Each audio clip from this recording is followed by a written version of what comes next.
হর হর মহাদেব আদেশ। জয় মা মা কালী।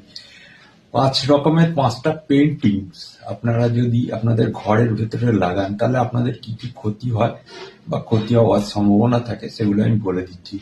প্রথম পেন্টিংটা হচ্ছে, দেখুন, কোনো মাজারের ছবি, যেখানে কোনো ব্যক্তিকে দফন দেওয়া হয়েছিল, বা কোনো আহ, আহ, যে গুরুদেবেরা যেখানে মারা গেছে, যেমন তারাপীঠে কিছু শ্মশানে এইরকম তাদের স্মৃতিসৌধ করা আছে, সেই সমস্ত ছবি। আর বাস্তুশাস্ত্র অনুযায়ী আর একটা লেখা আছে, সেটা হচ্ছে তাজমহলের ছবি। দেখুন, আদতে কিন্তু তাজমহলটা কিন্তু মমতাজের স্মৃতিসৌধ হিসাবে, মানে শাহজাহান পারচেস করেছিলেন, ওটা পারচেস করে মমতাজ বেগমকে ওটা উপহার দিয়েছিলেন।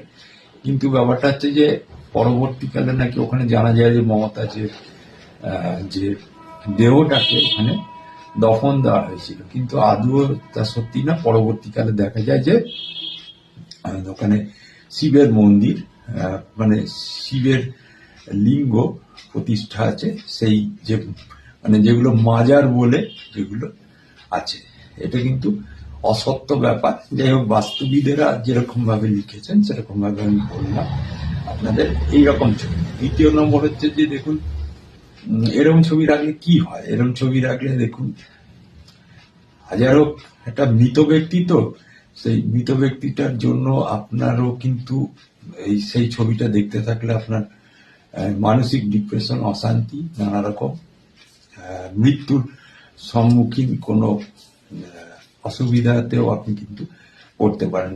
নেক্সট হচ্ছে, দেখুন, যেটা বলবো সেটা হচ্ছে যে যত যুদ্ধ হয়েছে তার ভিতর মহাভারতের যুদ্ধ কিন্তু সবচেয়ে শ্রেষ্ঠ।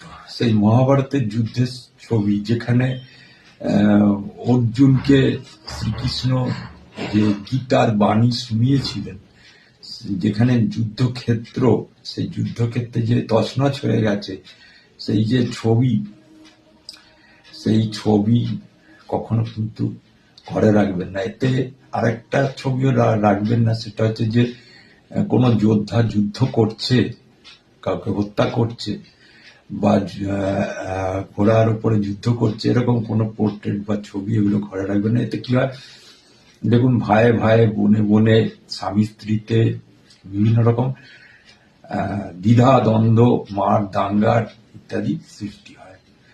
আর তৃতীয় নম্বর যেটা বলবো সেটা হচ্ছে যে কোনো